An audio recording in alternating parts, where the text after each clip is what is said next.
नमस्कार दोस्तों। आज हम बात करेंगे हाइपरटेंशन के बारे में। हाइपरटेंशन क्या होता है, हाइपरटेंशन के क्या कारण है, क्या इसके साइन सिम्टम्स हैं, क्या इसका डायग्नोसिस है और क्या ट्रीटमेंट है। आइए जानते हैं हाइपरटेंशन क्या है। देखिए, हाइपरटेंशन दो वर्ड से बना हुआ है, हाइपर प्लस टेंशन।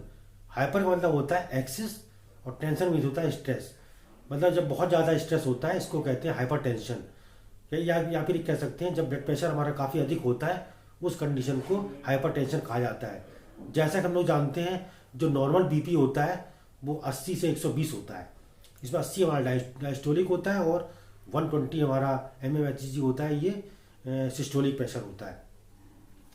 जनरली अगर देखें तो जब ये हमारा जो डायस्टोलिक प्रेशर 90 एमएमएचजी से अधिक हो जाता है और तथा सिस्टोलिक प्रेशर जो होता है हमारा 140 एमएमएचजी से जब अधिक हो जाता है, इस कंडीशन को हाइपरटेंशन कहा जाता है। हाइपरटेंशन अगर देखें तो ये बहुत ही एक साइलेंट किलर डिजीज कहा जाता है इसमें, क्योंकि अगर आप देखें, अगर आपकी बॉडी में चाहे कोई डिजीज हो और यदि आपको हाइपरटेंशन है तो सबसे पहले ट्रीटमेंट हम लोग हाइपरटेंशन का ही करते हैं, क्योंकि हाइपरटेंशन के कारण आपके बहुत सारे ऑर्गन फेल हो सकते हैं, चाहे वो किडनी हो, चाहे वो लीवर हो, चाहे वो हार्ट हो, एक्सपाइजेट आपके कोई भी ऑर्गन है, सारे ऑर्गन आपके जो है फेल हो सकते हैं। यहाँ तक कि ब्रेन हेमरेज भी आपका हाइपरटेंशन के कारण ही होता है, इसीलिए इसे साइलेंट किलर कहा जाता है। हाइपरटेंशन अगर देखें तो इसमें हम लोग दो ग्रेड में हम लोग जानते हैं इसको। कभी कभी क्या होता है जब ये रेंज 140 से कम तक की होती है इसको ग्रेड फर्स्ट में लेते हैं, और जब ये 160 से एवब क्रॉस कर जाता है हमारा सिस्टोलिक प्रेशर तो इसको ग्रेड सेकंड के नाम से जानते हैं। के कारण और सीवियरिटी के आधार पर इसको दो पार्टों में डिवाइड कर सकते हैं। जैसे इसमें पहला पार्ट हमारा है इसेंशियल हाइपरटेंशन और दूसरा हमारा है सेकेंडरी हाइपरटेंशन। आइए बात करते हैं इसेंशियल हाइपरटेंशन की। इसेंशियल हाइपरटेंशन क्या होता है, अगर देखें तो इसका कारण जो होता है वो अज्ञात होते हैं, मतलब इसमें कारणों का पता नहीं होता है, और लगभग 90 से 95% लोगों को यही यही आपका हाइपरटेंशन होता है। अगर इसमें इसके कारण की बात करते हैं, इसमें कौन से कारण हो सकते हैं, तो अगर देखें आपको इसमें सबसे पहला कारण हमारा है, जैसे कि हाइपरटेंशन मतलब अगर देखा जाए तो सबसे मेन कारण हमारा है स्ट्रेस। जो व्यक्ति ज़्यादा स्ट्रेस लेते हैं, ज़्यादा तनाव लेते हैं या ज़्यादा सोचते हैं, उनको हाइपरटेंशन बहुत अधिक हो जाता है। और दूसरा कारण अगर देखें तो स्मोकिंग आपका है, और तीसरा कारण अगर देखें तो ये जो अल्कोहल ज़्यादा का सेवन करते हैं, जो टोबैको यूज़ करते हैं, वो हो सकता है कारण इसका। कभी कभी क्या होता है फैटनेस, मोटापा भी इसका एक कारण है, और कुछ देखें आप लोग देखते होंगे डायबिटीज़ भी इसका एक कारण है।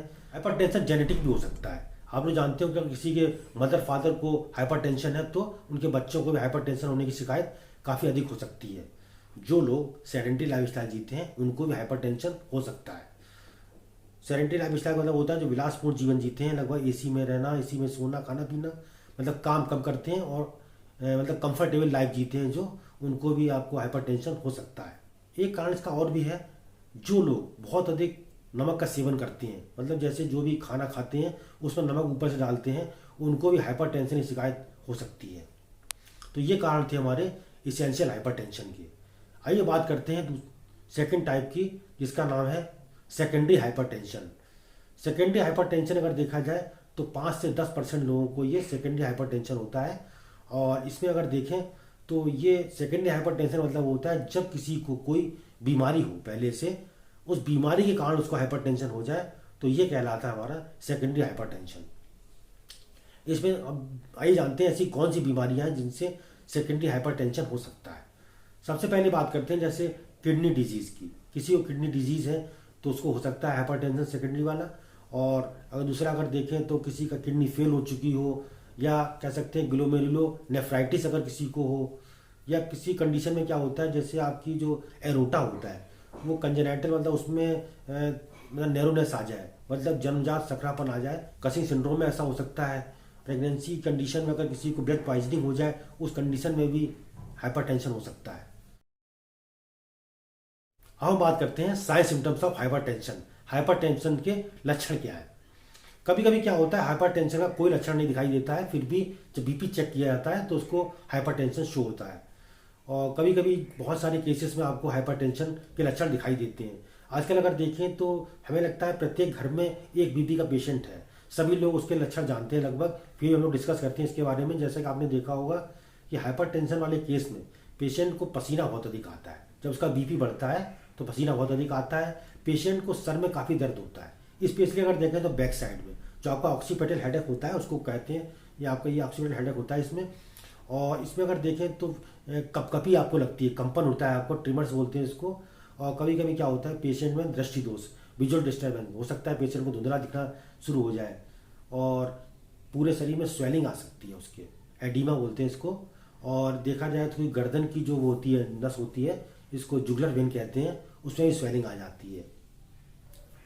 और इसमें अगर देखें तो बहुत सारे सिम्टम और भी हैं, जैसे मान लीजिए पेशेंट को जैसे रेस्टलेसनेस होता है, कह सकते हैं इसको बेचैनी टाइप की होती है, पेशेंट का जो हार्ट रेट काफ़ी ज़्यादा होता है, पेशेंट का जो श्वसन दर काफ़ी बढ़ जाती है, पेशेंट को कमजोरी रहती है, पेशेंट को थकान रहती है।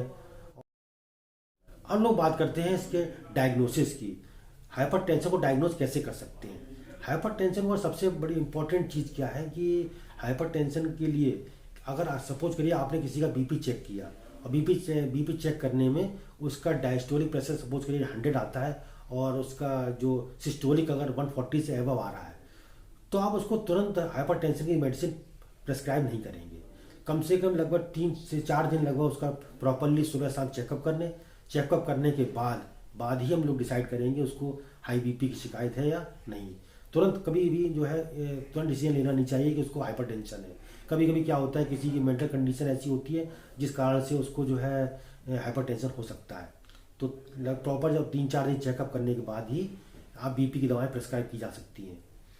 अब आइए बात करें डायग्नोज में किस तरह डायग्नोज करेंगे इसको। तो इसमें अगर देखें तो फिजिकल एग्जामिनेशन कर सकते हैं। फिजिकल एग्जामिनेशन में अगर देखें तो आप उसका बीपी लगातार चेक करें। दूसरे को देखें आप हिस्ट्री कलेक्शन, उस पर हिस्ट्री लेंगे कि उसके मतलब घर में किसी को पहले वो तो नहीं था, बीपी तो नहीं किसी को रहा है, हाई बीपी शिकायत घर में मतलब मदर फादर को ना हो, तो सारी हिस्ट्री कलेक्शन कर किया जाएगा उसका।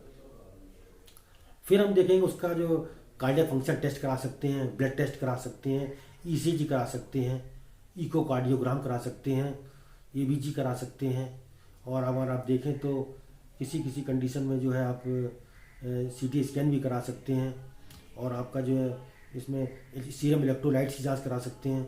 हाइपरटेंशन में लगभग वही सारी जांचें की जाती हैं जो एक हार्ट पेशेंट के लिए की जाती हैं, क्योंकि हाइपरटेंशन का पेशेंट जो है आगे जाकर कार्डियक पेशेंट में कन्वर्ट हो जाता है, इसीलिए वही सारी जांचें होती हैं जो एक हार्ट पेशेंट की होती हैं।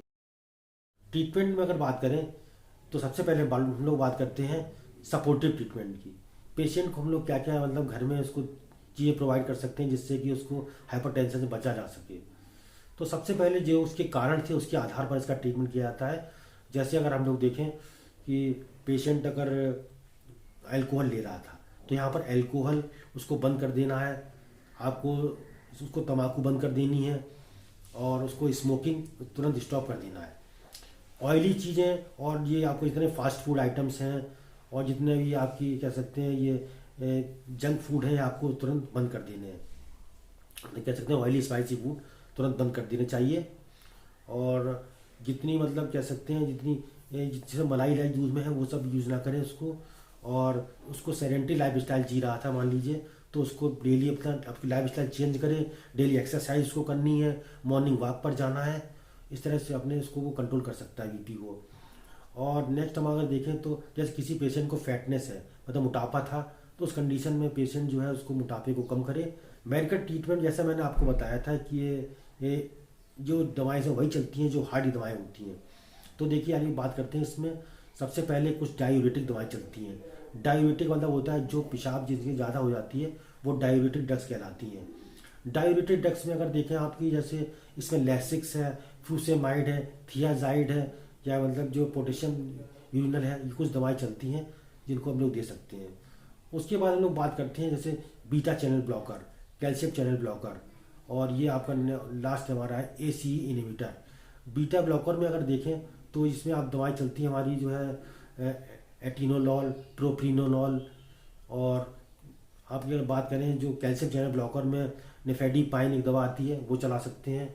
और ACE इनहिबिटर में दवा चलती है आपकी कैटाप्रिल और एनालप्रिल, ये दवाएं चल सकती हैं आपकी। और नमक का सेवन काफ़ी कम कर दे और इस तरह से लाइफ स्टाइल अपना कर वो हाइपरटेंशन से बच सकता है। तो ये था हमारा हाइपरटेंशन। और अगर आपको हमारा ये वीडियो पसंद आया हो तो हमारे वीडियो को आप लाइक कर सकते हैं, शेयर कर सकते हैं तथा हमारे चैनल को सब्सक्राइब कर सकते हैं। Thank you.